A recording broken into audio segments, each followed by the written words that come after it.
Hello, friends. Greg Braden here. I've got good news. I have a new book. The title of the book, Pure Human, The Hidden Truth of Our Divinity, Power, and Destiny. This book is about you. It's about me. It's about where we are in the world and what's happening in our world right now, what it means in our lives, and what it means for the lives of our children. You know, it's no secret.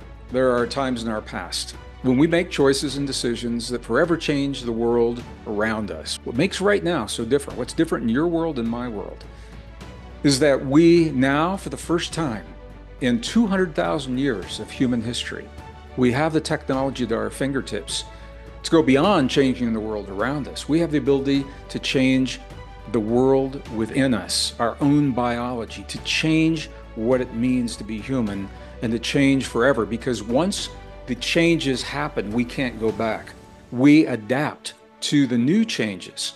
The way our systems work, our immune system, for example, our reproductive systems, they're systems that work on demand. When there's a need for those systems, our bodies produce the chemicals and the hormones that keep those systems vital. When something else is performing those functions for us, when artificial technology or chemicals in the blood is performing those functions for us, the body feels like it's no longer needed. And the body says, well, maybe you don't need me to do these things anymore. And those systems begin to atrophy in a single lifetime. By the time the next generation rolls around, passed down through epigenetic factors and genetic factors, those functions that used to be common in our lives become a vestige in our past. Well, there's a movement afoot right now to replace our humanness with technology. And the thinking is that we are a flawed species. And among those flaws are emotion, the emotion that can cloud our thinking and our logic, our reproductive capabilities that have imprecise outcomes. We never know precisely what a child is going to be. We can guess, and we have ways of determining after the fact. The technology says we can fix all that and that we can modify the human body in ways that meet precisely the expectations and demands that we want. The question is, whose idea of perfection are we talking about? Whose idea of a demand to meet the needs are we talking about? What the experts are saying to us is that unless we have a radical change in thinking within 10 years, by the year 2035-ish, right around in there, when we speak to someone out on the street, we speak to someone at the grocery store, in the mall, we will be speaking to a human-machine hybrid. Some portion of their bodies will have been replaced with the technology that we're talking about right now. I don't know about you. I don't want to live in a world where humans have been engineered out of the ability to have emotion, sympathy, empathy, compassion, forgiveness, love. That's the essence of our humanness. That's what we cherish as a species. Well, this is precisely where the technology is leading us unless we make a choice right now. So that's what this book is all about. It's not just about replacing our bodies. I want to identify that, and I'll do so very, very concisely in the book.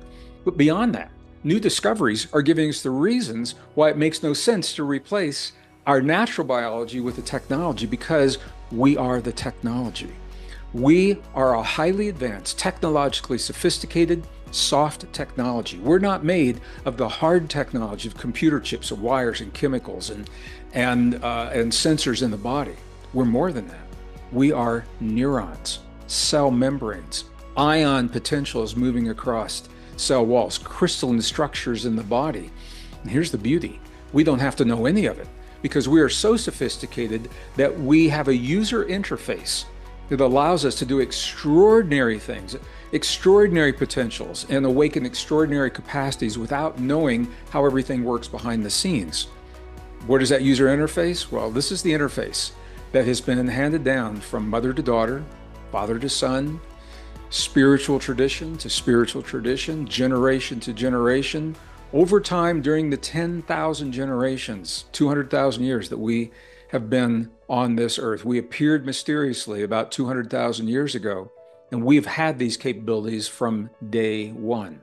They are thought, feeling, emotion, breath, focus, nutrition, and movement. These are called epigenetic factors.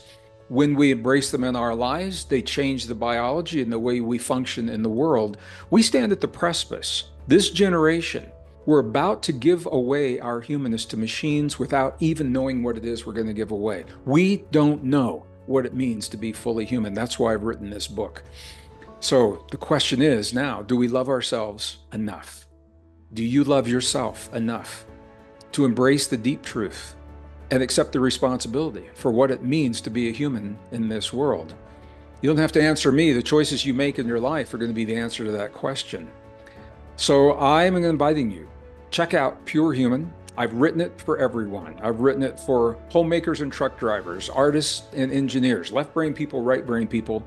And the reason is because we're all in this together. In this lifetime, at this time in our lives, we're going to be faced with choices, and we're going to have to make decisions that will forever impact our humanness, what it means to be human, and the world that we leave to our children. I hope you enjoy reading Pure Human as much as I've enjoyed putting it together for you. This is the opportunity that we all have to make a difference in our lives. Please check out Pure Human, the hidden truth of our divinity, power, and destiny.